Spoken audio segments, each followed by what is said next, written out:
Didukung oleh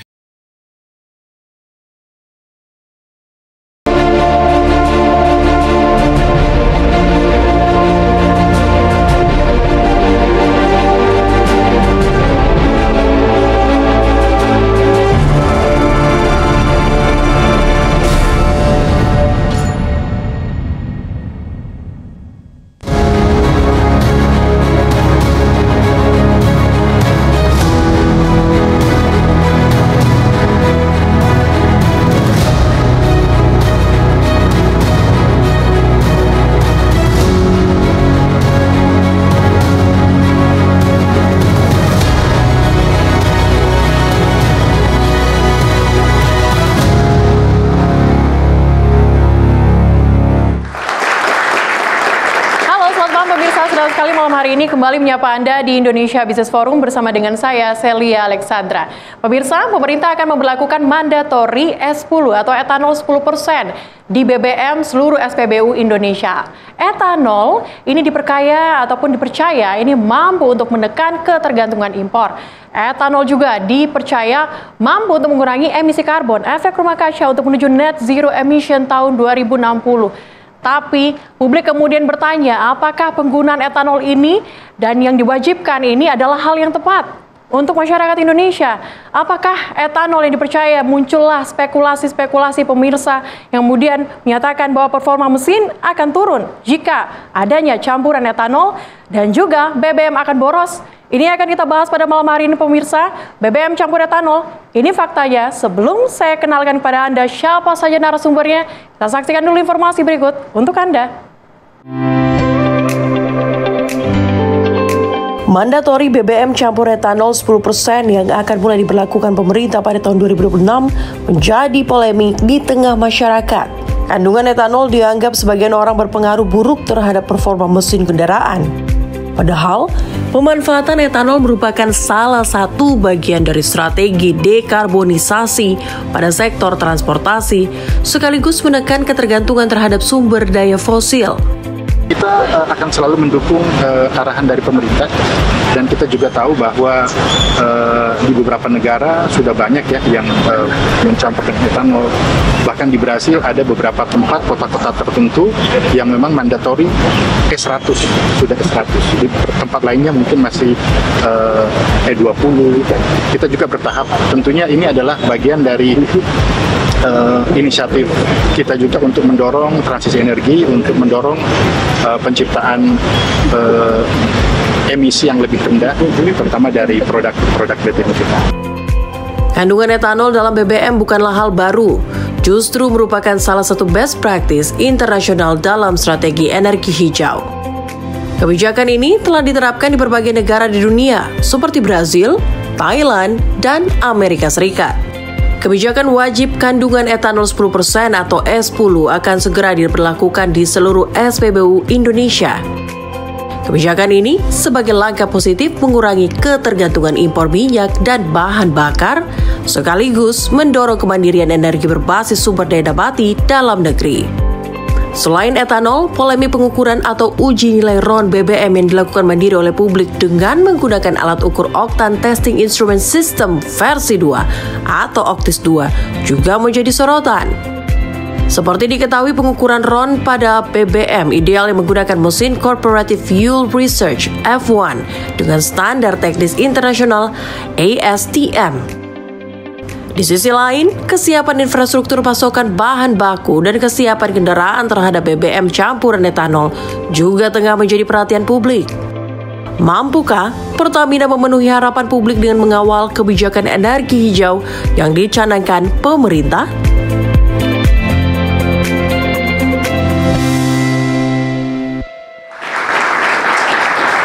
Ya, pemirsa, BBM campur etanol ini menjadi salah satu isu yang seksi mungkin saat ini dibicarakan oleh masyarakat Indonesia. Sebelum kita membahas lebih jelas mengenai etanol itu apa, mengenai kendaraan Anda apakah sudah siap menggunakan etanol, campuran etanol, saya kenalkan dulu.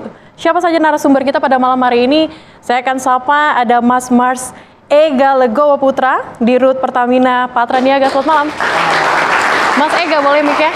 Selamat malam, adik-adik. Selamat malam, senang bisa hadir di Indonesia Business Forum. Saya juga ingin menyapa ada Pak Tri Yuswi Jayanto Zainuri, ahli bahan bakar dan pembakaran ITB. Selamat malam.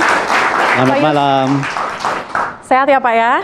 Kemudian saya ingin menyapa juga ada Pak Hari Budianto, Sekjen Asosiasi Industri Motor Indonesia (AISI). Selamat malam. Selamat malam teman-teman. Saya juga ingin menyapa ini narasumber andalan nih mungkin di Indonesia Business Forum. Pak Tulus Abadi, Ketua Forum Konsumen Berdaya Indonesia (FKBI). Selamat malam, Pak Tulus. Oke. Nah, ini menjadi isu yang seksi begitu ya. Saya akan mulai dari Pertamina dulu. Mas Ega, bagaimana kemudian penjelasan dari Pertamina soal adanya kandungan etanol dalam BBM Pertamina? Ya, Celia. Jadi gini, BBM ini kan merupakan energi primer ya. Dan kalau kita melihat ini sumber daya alam Indonesia ini kan kita nggak bisa memilih givennya apa. Nah, kebetulan kalau kita melihat energi primer untuk BBM ini, mungkin di Indonesia saat ini kita kekurangan sehingga kita harus impor. Tapi kita itu punya sumber daya alam yang lain yang sebetulnya kita bisa untuk mengurangi ketergantungan ini sehingga kita menuju kemandirian energi, yaitu dari sisi bioenergi. Nah, bioetanol ini merupakan salah satu potensi yang dimiliki, yang dikaruniakan, dianugerahkan kepada negara Indonesia ini untuk kita kembangkan. Sehingga kolaborasi antara bioenergi dengan energi fosil ini menjadi harapan baru untuk kita menuju ke kemandirian energi ke depannya. Gitu. Oke, untuk menuju kemandirian energi, tapi sebenarnya seberapa besar sih kontribusi antara etanol terhadap emisi karbon, pengurangan emisi karbon di? Iya, jadi etanol ini mempunyai sifat chemical yang C-nya lebih kecil, sehingga hasil emisi karbonnya lebih sedikit dibanding fosil fuel ya. Tetapi nanti kalau kita berbicara dari sisi ketersediaan etanolnya sendiri, itu juga menjadi tantangan tersendiri.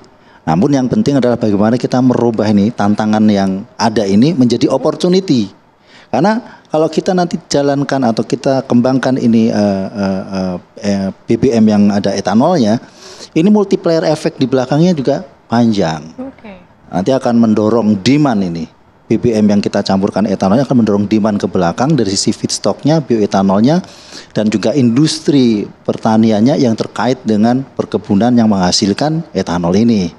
Sebagai contoh untuk B40 di sektor solar, kita sudah sampai B40 dan alhamdulillah saat ini kita sudah akan menuju kemandirian di sektor solar.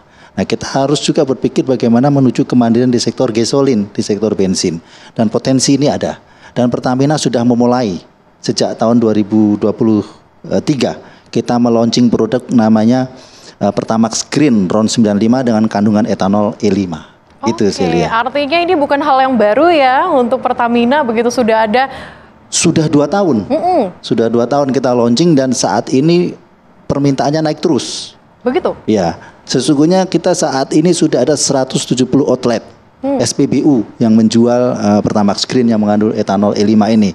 Ada di Jakarta, ada di Jawa Barat, ada di Jawa Tengah, dan ada juga di Jawa Timur gitu.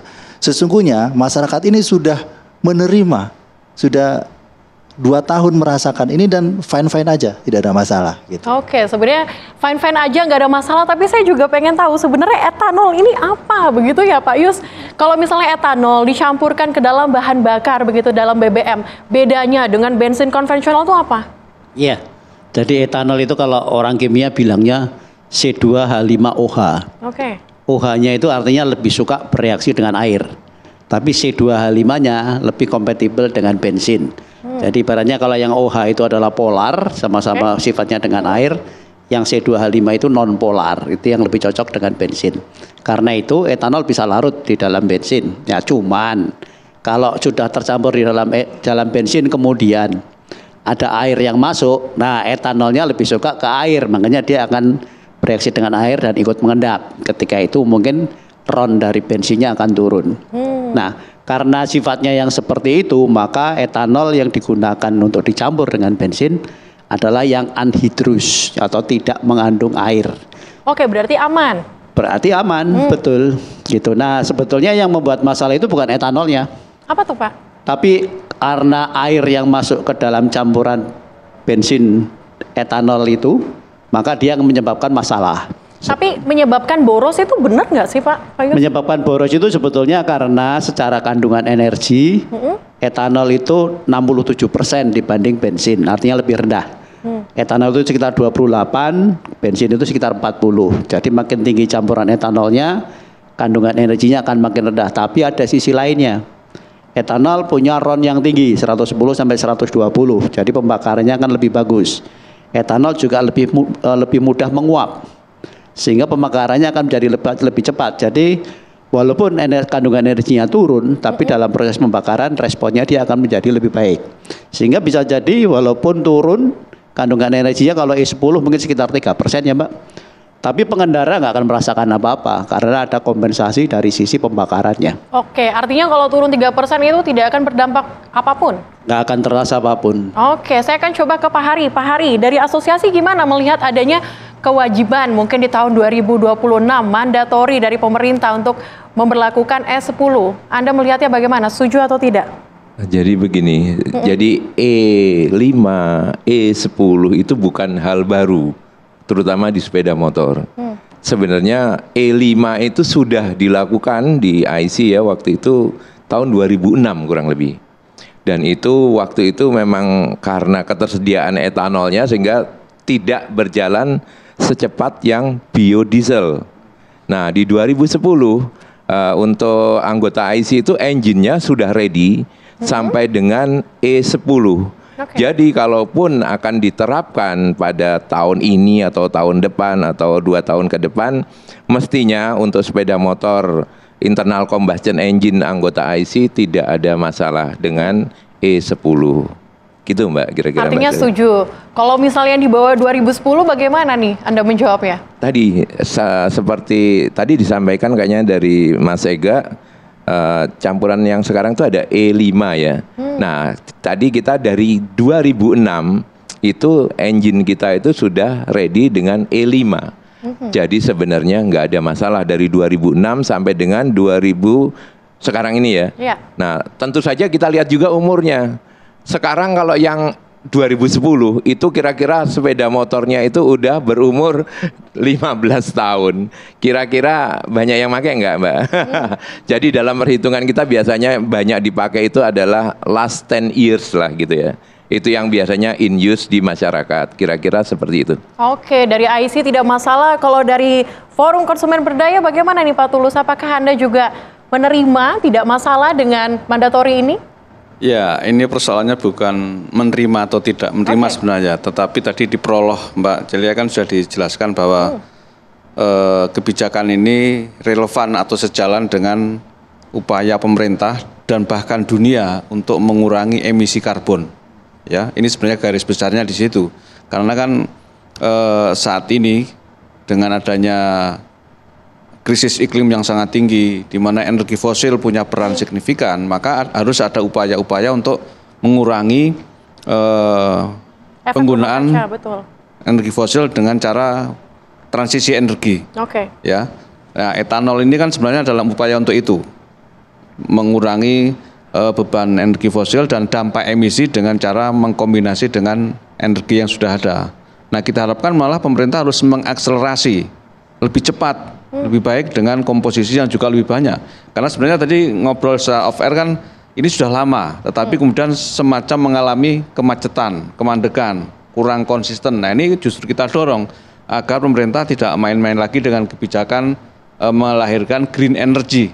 Ya, mungkin belum sampai level yang betul-betul green, tetapi setidaknya adalah kombinasi antara energi fosil dan minyak nabati. Etanol kan minyak nabati yang bisa dikombinasikan, dan yang penting bagi konsumen, bagi pengguna itu kan 3 aspek paling tidak kan. Bahwa barang ini adalah barang yang sehat. Sehat bagi mesinnya, sehat bagi kantongnya ya. Artinya nanti keterjangkauan harganya harus dijaga. Kalau nanti misalnya sudah betul-betul E10, E20 dan seterusnya. Jangan sampai kemudian nanti harganya mahal dan kemudian kita tidak terjangkau. Dan yang penting juga adalah masalah ketersediaan. Ya, jadi harus konsisten untuk kebijakan ini. Kalau memang pemerintah kan dalam rangka net zero emission secara gradual, secara bertahap. Nah ini saya kira sebuah kebijakan yang harus didorong untuk mewujudkan itu. Maka sebenarnya bagi konsumen, bagi pengguna motor, mobil, yang penting barangnya ada, kompatibel dengan mesinnya, dan kompatibel dengan dompetnya. Ya kan, itu saja. Oke, artinya Anda mendukung dan juga mendorong agar nanti pemerintah bisa mengakselerasi, mempercepat program ini. Dan kami juga akan membahas usai jeda pemirsa bagaimana kemudian pengukuran secara mandiri yang dilakukan oleh masyarakat. Usai jeda, tetaplah bersama kami di Indonesia Business Forum.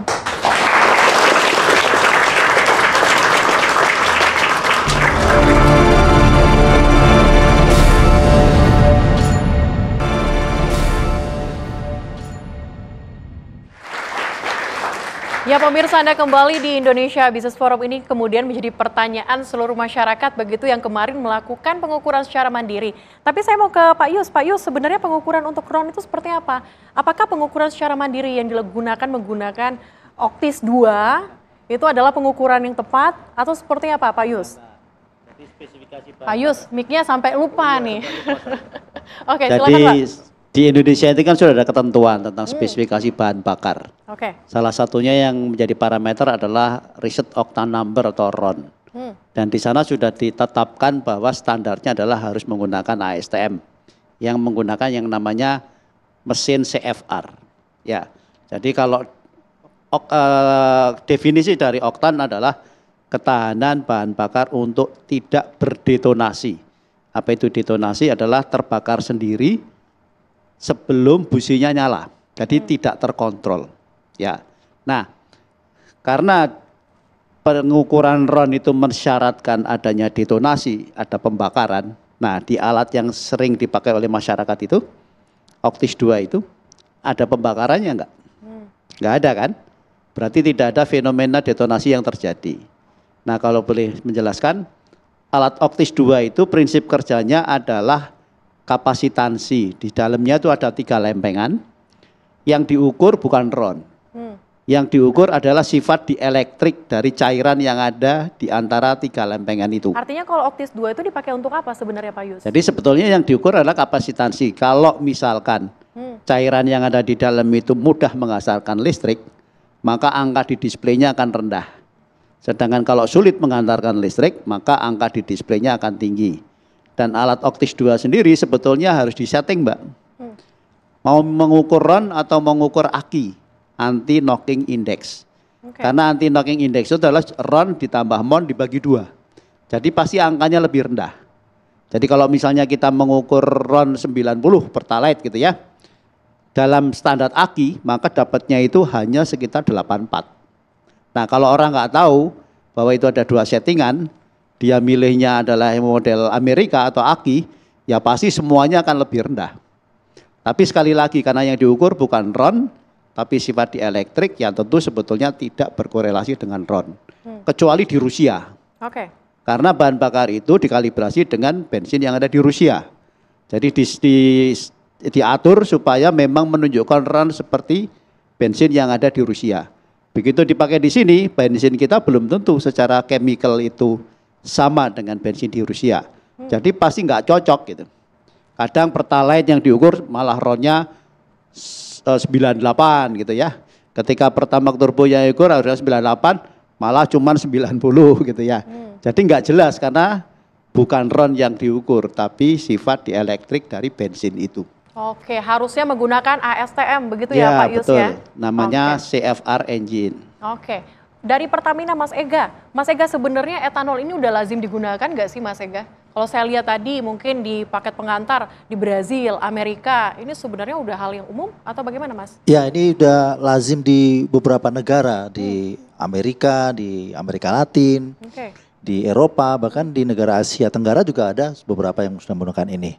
Nah sehingga tentunya Indonesia menjadi bagian dari negara-negara yang berinteraksi ini, dan Pertamina juga yang menjadi nasional energi ini juga ingin juga mengikuti jejak kemandirian energi dari negara-negara yang lain seperti itu.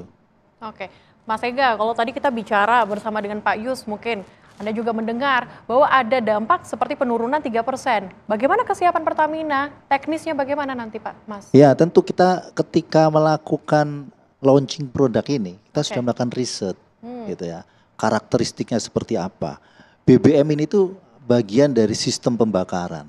Sistem pembakaran itu ada BBM-nya, ada mesinnya, ada material dari mesinnya. Nah, makanya dari Pertamina selaku penyedia bahan bakar juga menyiapkan, memitigasi, meriset.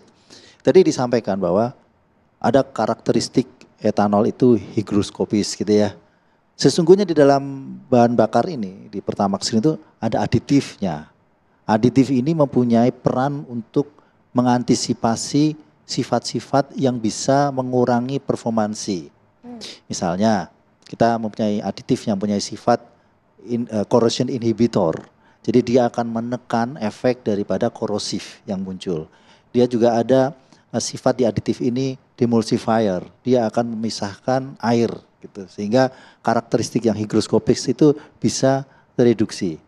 Ada juga di dalam aditif ini mempunyai karakteristik performance improver. Sehingga tadi yang disampaikan potensi energi yang lebih sedikit tapi dia mempunyai oktan yang lebih tinggi itu akan teroptimasi dengan aditif ini sehingga performance daripada BBM ini tidak akan mengurangi daripada customer experience yang selama ini mungkin dia menggunakan bahan bakar tanpa etanol.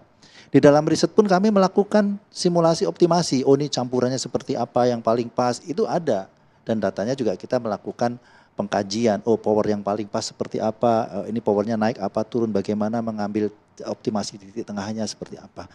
Kira-kira begitu, Celia. Oke, tapi kalau tadi Anda mengatakan memang sudah ada begitu ya, Green 95. Tapi kalau misalnya ini akan mandatorinya 10%, S10, kesiapan Pertamina bagaimana dan kebutuhannya berapa banyak nih, Mas Ega? Nah ini sebetulnya bukan sekedar masalah kesiapan ya. Saya melihatnya ini menjadi lebih besar nih, sesuatu yang lebih besar dalam konteks ini bisa menjadi national movement. National move. Kenapa? Kalau kita berbicara gasolin ya, gasolin itu bensin. Bensin itu pertalite itu jumlahnya di Pertamina kurang lebih 32 juta kiloliter satu tahun. Pertamax 7 juta kiloliter. Kalau ditambahkan itu kurang lebih 39 juta kiloliter satu tahun. Kalau katakanlah nih mandatorinya adalah 10%, ya berarti ada potensi demand pasokan bioetanol itu kurang lebih 3,9 juta kiloliter pasokan etanol. Itu demand yang akan tercreate. Demand ini akan mendorong industri, berarti akan mendorong pertumbuhan industri di sektor pasokan etanol, sektor perkebunan dan lain-lain. Itu cukup besar. Saat ini mungkin ketersediaan produk hanya sekitar 350.000 kiloliter satu tahun. Berarti kita kebutuhannya masih 11 kali lipat daripada kebutuhan yang saat ini. Nah kalau kita melihat dari sisi potensi, tentunya ini akan mendorong sisi ekonomi yang lain. Jadi ini menjadi suatu national movement sebetulnya. Akan mendorong sektor ekonomi yang lain. Ini adalah membuka peluang dan juga potensi. Tapi saya mau ke Pak Hari. Pak Hari, ini masyarakat bertanya lagi nih Pak Hari. Ini kalau punya mobil, begitu punya kendaraan, begitu ya. Nanti kalau misalnya tiba-tiba diganti dengan yang ada etanolnya, mesinnya katanya performanya akan turun. Betul tidak? Jadi begini, masalah performa tadi, kalau memang bom kalorimeternya memang sedikit beda gitu ya. Pak Trius, Prof Trius tadi sudah menyampaikan. Tetapi sebenarnya perasaan itu tidak akan terasa oleh pengguna. Ya karena memang itu sangat kecil lah relatifnya gitu ya. Sedangkan untuk kekhawatiran gitu ya, kekhawatiran masyarakat itu kalau dari kami gitu ya di industri sepeda motor, seperti tadi kami sampaikan, kami itu kan mengikuti peraturan dan roadmap yang pemerintah sudah berikan. Sebenarnya awalnya dulu tahun 2006 itu sudah ada yang E5. Bahkan di tahun 2010 tadi kita sampaikan sampai E10. Artinya gitu ya, masyarakat nggak perlu khawatir lagi. Karena sebenarnya engine yang tersedia yang kalian pakai, yang masyarakat pakai saat ini itu sudah ready sampai dengan E10. Jadi sebenarnya nggak ada kekhawatiran. Nah, cuma memang perlu kita sosialisasikan. Ya karena apa? Karena memang kalau masyarakat nggak tahu, khawatirnya tinggi gitu kan ya. istilah aditif dibilangnya apa tadi? Dibilangnya dioplos. Kalau dioplos itu kan barang mahal dengan yang barang murah, sehingga kesannya negatif. Padahal kalau aditif ini seperti disampaikan Pak Ega tadi, dia dicampurkan untuk meningkatkan sifat kimia tertentu yang dibutuhkan untuk meningkatkan performa dari engine itu sendiri. Jadi mestinya masyarakat nggak perlu khawatir, terutama untuk produk industri sepeda motor kita ready lah sampai dengan E10. Oke, artinya kendaraan Anda sudah ready nih pemirsa untuk menggunakan etanol. Kita akan lanjutkan lagi dialog kita yang menarik ini usai jeda, tetaplah bersama kami di Indonesia Business Forum.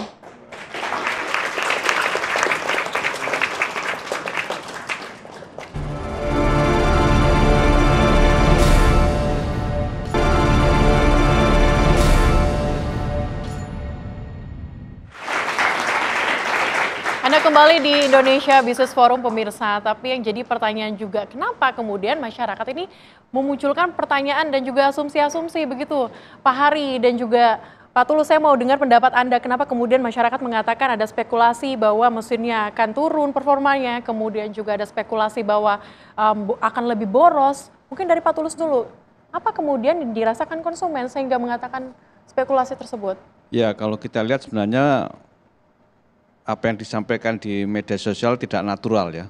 Dalam arti memang karena ada faktor kemarin sengkarut antara SPBU swasta dengan Pertamina ya, yang ketika dia mau beli ke Pertamina kemudian mereka klaim kamu nggak mau karena ada etanolnya. Yang kemudian seolah-olah dengan case itu menjadi negatif bahwa produk yang ada etanol di bawah standar. Ya, kemudian kan dimunculkan kan bahwa di banyak negara sudah memakai etanol, satu produsen otomotif juga mengatakan itu no problem dan segala macam gitu. Oleh karena itu sebenarnya bukan dalam kasus ini itu bukan hanya sekedar sosialisasi terhadap kebermanfaatan etanol ataupun juga dampaknya, tapi juga ada semacam counter terhadap negatif socialization yang dilakukan oleh beberapa kalangan ya, yang kemudian itu tidak natural ya, tidak tulus di dalam menyampaikan karena ada satu interest mungkin dari kompetitor atau apa yang kemudian menjadikan opini publik negatif terhadap etanol. Padahal justru kita dorong dengan adanya satu bahan bakar yang nabati, yang berbasis green ya, itu semakin banyak semakin baik asal tadi kompatibel dengan mesinnya, kompatibel dengan dompetnya, dalam arti harganya harus terjangkau dan segala macam, sama menjadi kebijakan yang konsisten. Jangan sampai kemudian nanti di tengah jalan pemerintah berubah haluan lagi. Ya, itu menjadikan operator Pertamina juga kasihan, sudah memposting beberapa infrastruktur dan segala macam tapi kemudian diubah. Nah, ini yang tidak boleh karena kan ini sudah tren global. Ya, di seluruh dunia dengan adanya kebijakan net zero emission yang sudah disepakati oleh PBB dan segala macam, maka kita harus melakukan upaya-upaya yang relevan dengan hal itu. Oke. Saya kira poinnya itu. Kalau dari Pak Hari seperti apa Anda melihatnya? Ini kan isunya dimulai dari ketidakpercayaan. Jadi karena orang tidak tahu ada isu sehingga kemana-mana, pikirannya berkembang kemana-mana. Jadi sebenarnya perlu ada juga sosialisasi, pertama dari pemerintah tentu saja. Kalau memang mau diterapkan ada E5, E10 segala macam itu perlu juga disampaikan ke masyarakat. Sehingga bukan seolah-olah adanya etanol itu sebagai kecelakaan, tetapi memang didesain untuk direncanakan untuk memang ketahanan energi supaya dengan karbon netral, jadi karbon netral itu dengan biofuel tadi itu kan terjadi karbon netral. Dia menghasilkan emisi tetapi pepohonannya ini menyerap emisi gitu ya. Memang sengaja gitu loh. Bukan kasus ketidaksengajaan gitu loh. Nah, itu perlu sosialisasi pertama. Kedua dari sisi masyarakat tentu saja mereka menginginkan lah gitu ya. Ada apakah di SPBU itu menginformasikan bahwa ada sosialisasi lah, bahwa ini E10, oh ini RON-nya berapa, seperti itu setidaknya diedukasi lah ke masyarakat langsung misalnya melalui SPBU-nya. Nah tentu saja kalau tadi memang udah ada roadmap-nya diberlakukan di tahun-tahun yang ada itu, direncanakan juga ketersediaan SPBU yang menyediakan bahan bakar tersebut, E10 kah itu juga tersedia, sehingga masyarakat itu bukan melihat itu sebagai seolah-olah kecelakaan gitu ya, tetapi memang sengaja memang kita merencanakannya dengan baik gitu ya. Gitu kira-kira. Nah, ini Mbak, mungkin dengan semangat atau spirit green tadi, sebenarnya konsumen atau pengguna kendaraan yang memilih yang green tadi mestinya ada insentif harga yang lebih kompetitif ya. Sebaliknya bagi konsumen yang tetap memilih produk yang tidak green itu bisa jadi ada semacam disinsentif ya, karena telah mencemari lingkungan kan. Makanya di Eropa kan sebenarnya ada policy yang namanya apa ya? Polluter pay principle. Jadi siapa yang mencemari dia harus membayar lebih banyak. Gitu. Sehingga nanti bagi konsumen yang sudah punya kesadaran tinggi dengan memilih bahan bakar yang green, yang kandungan etanolnya lebih tinggi, dia akan mendapat insentif dengan harga yang lebih murah misalnya. Kalau Pak Yus setuju, sepakat mungkin adanya kebijakan, mungkin insentif yang seperti tadi disampaikan untuk nanti mungkin bisa mendorong masyarakat lebih menggunakan bahan bakar yang berbasis green energy. Ya seperti yang terjadi pada kendaraan listrik kan Mbak. Jadi untuk merangsang pertumbuhan kendaraan listrik, pemerintah memberikan insentif, pembebasan pajak dan sebagainya sehingga pajak tahunannya murah ya. Kemudian harganya juga menjadi murah, biaya operasinya murah, dengan begitu orang akan tertarik untuk menggunakan itu. Nah mungkin nanti di awal-awal juga perlu seperti itu gitu. Nah sementara masyarakat menganggap etanol itu negatif, kita dulu pernah melewati zaman COVID-19. Etanol atau alkohol dicampur dengan lotion dipakai untuk sanitizer ya, membersihkan tangan dan sebagainya. Dan itu kan cepat sekali menguap kan. Jadi masyarakat mungkin asumsinya nanti kalau dicampur sama bensin saya seperti itu cepat menguap juga. Jadi boros itu nanti kan gitu ya. Bisa jadi seperti itu karena pengetahuannya belum terbuka gitu ya. Jadi pentingnya sosialisasi begitu ya di masyarakat. Ya. Tapi sebenarnya dari Pertamina roadmap-nya akan seperti apa Mas Ega? Ya kalau berbicara edukasi atau sosialisasi itu memang salah satu kebutuhan yang harus kita lakukan ya. Tapi selain itu juga bagaimana kesiapan teknis. Nah yang tidak kalah penting itu adalah customer experience. Nah ini juga merupakan tantangan buat kami selaku penyedia bahan bakar. Mungkin kami juga akan mencoba nih menawarkan atau kepada konsumen ini yang ada etanol, ini BBM yang tidak ada etanol. Ini rasanya sama atau beda. Jadi ini customer experience bisa merasakan. Kita juga pernah sih melakukan, tapi nanti kami akan siapkan sebagai bagian edukasi yang sifatnya customer experience. Kita bisa kok menyiapkan di SPBU itu beberapa alat uji emisi. Sehingga kita bisa melihat langsung masyarakat mungkin beberapa perwakilan. Ini yang ada etanolnya bagaimana hasil uji emisinya. Ini yang tidak ada etanolnya bagaimana uji emisinya. Sehingga ini bisa membuktikan secara lapangan. Bisa membuktikan secara customer experience tadi. Sehingga antara edukasi publik, edukasi secara teknis, itu terjawab lengkap dengan customer experience. Tapi gimana kemudian Pertamina Patraniaga ini menjaga kualitas agar BBM Pertamina ini semakin lebih baik lagi? Ya, kita ini tentunya terus melakukan perbaikan, improvement dan juga mendengar voice of customer, kritikan, masukan itu merupakan bahan baku kami untuk berbenah untuk menjadi lebih baik. Saat ini kami ada program retail makeover. Kita akan terus perbaiki SPBU ini baik dari sisi layanan maupun dari sisi kualitas maupun dari sisi aspek-aspek yang lain. Dari sisi kualitas tentunya kami sudah mempelajari bagaimana ini karakteristik etanol tadi, termasuk secara handlingnya kami sudah siapkan bagaimana mekanismenya. Dari sisi fleet manajemennya seperti apa, dari sisi storage-nya seperti apa. Nah sekarang yang menjadi pertanyaan adalah bagaimana di lapangan itu masyarakat itu bisa yakin bahwa ini bukan sesuatu hal yang negatif, tapi ini adalah sesuatu hal dengan niat yang baik, dengan rencana besar atau rencana dengan cita-cita yang besar untuk menuju kemandirian energi bangsa dan negara yang kita cintai. Gitu. Baik. Nanti kita akan dalami lagi pemirsa apa kemudian masukan dari masing-masing pihak terkait dengan mode seperti yang kita ketahui, etanol S10 yang akan dilakukan pada tahun 2026. Usai jeda tetaplah bersama kami di Indonesia Business Forum.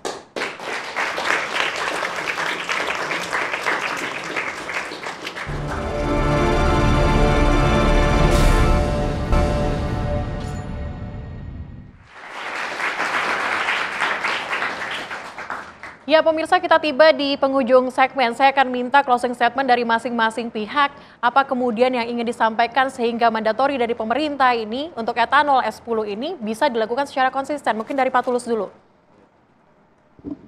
Baik, saya kira dari sisi policy, kebijakan publik, pemerintah ini harus serius dalam memutuskan ini. Jangan sampai ini hanya nanti menjadi wacana, ya kemudian nanti tidak jadi dieksekusi. Padahal ini sebenarnya kebijakan yang bagus karena sejalan dengan kebijakan global yang kemudian kita sebenarnya masih tertinggal ya dengan negara-negara lain, di mana misalnya tadi di Thailand sudah E20, di Brazil sudah E80, bahkan 100 dan segala macam. Jadi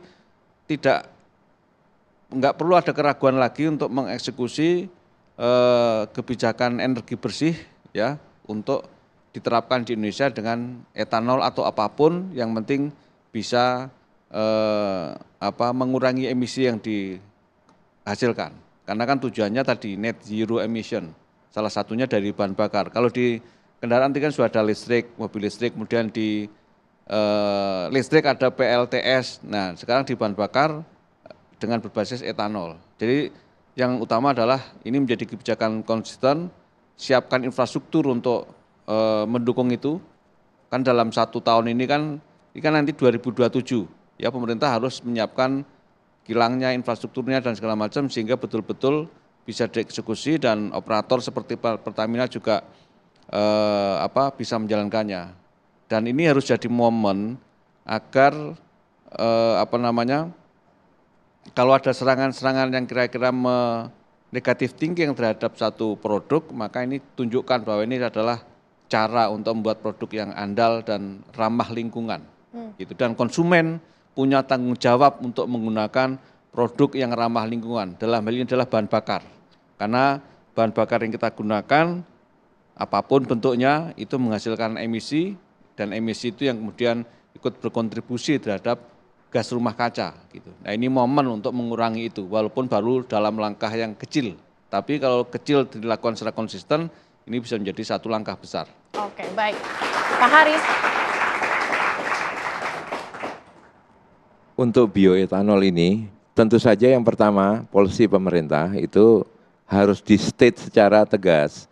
Jadi kapan, disosialisasikan kapan, apakah itu E5, E10, atau jadi ada kapan diberlakukan, tahun berapa, dan ada surat perundang-undangannya, apakah itu keputusan menteri atau apapun, sehingga itu menjadi acuan kami dari industri untuk bergerak, untuk istilahnya kita itu melakukan rencana yang lebih tepat untuk produk-produk engine di anggota kami, gitu ya. Itu yang pertama. Kedua, masyarakat kita ini sudah educated ya. Jadi kaum kita, kaum milenial mungkin, kita kolonial ya. Kalau yang milenial ini mereka sudah well educated sebagian besar. Gen Z. Nah, Gen Z lah ya, udah Gen Z ya. Nah, Gen Z ini udah full educated dan informasi itu menyebar secara luar biasa cepat. Sehingga kita tidak bisa lagi menutupi sesuatu yang mungkin kurang bagus gitu ya.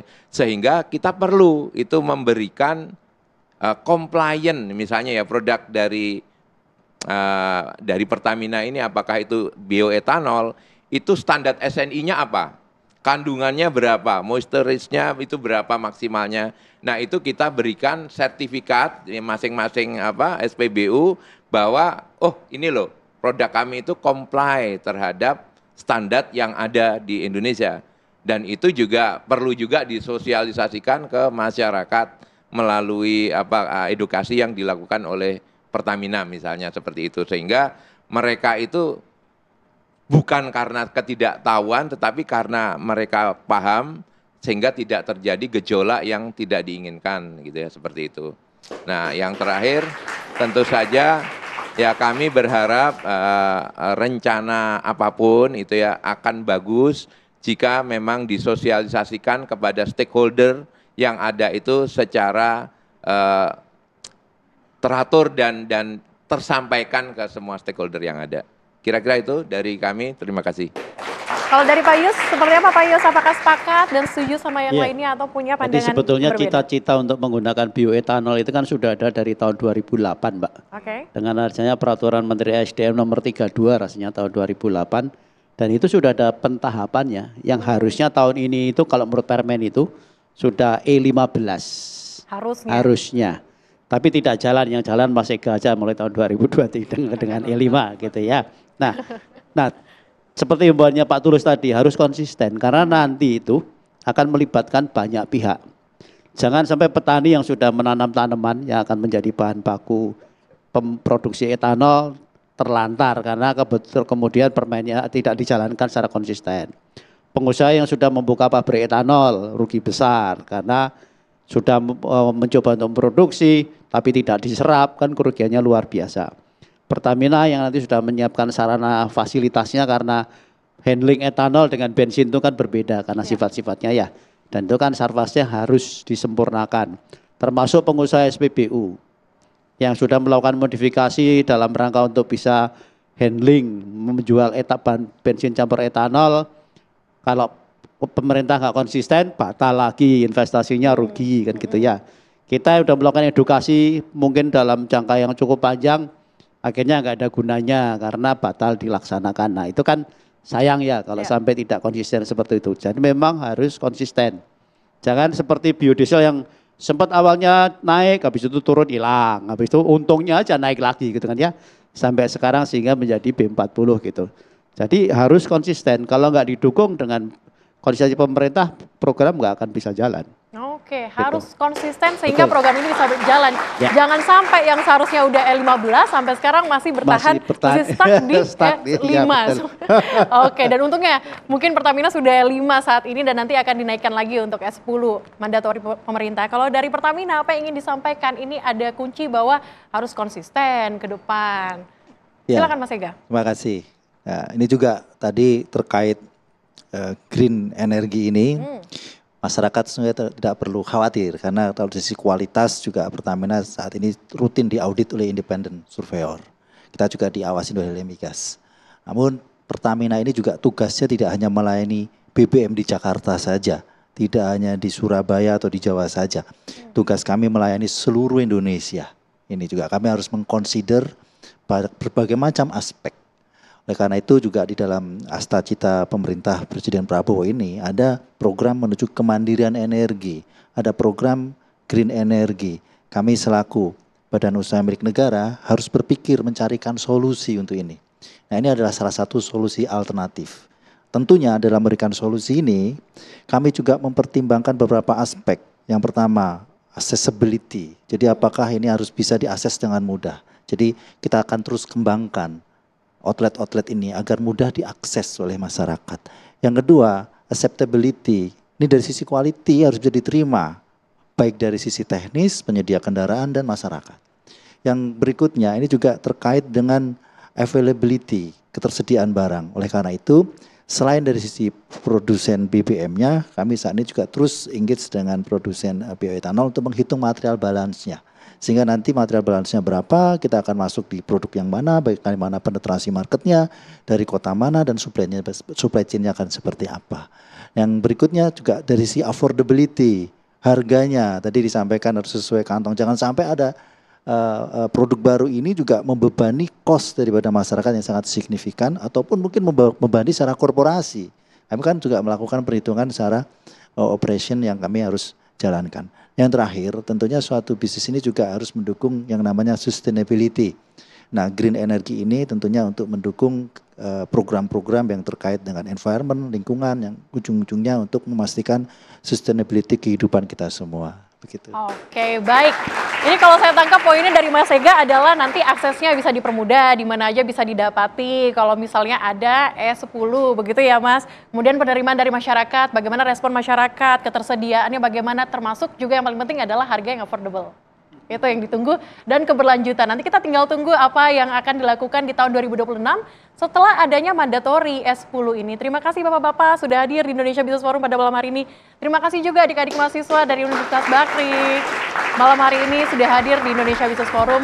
Dan pemirsa, demikian Indonesia Business Forum malam hari ini. Saya Celia Alexandra. Terima kasih. Sampai jumpa.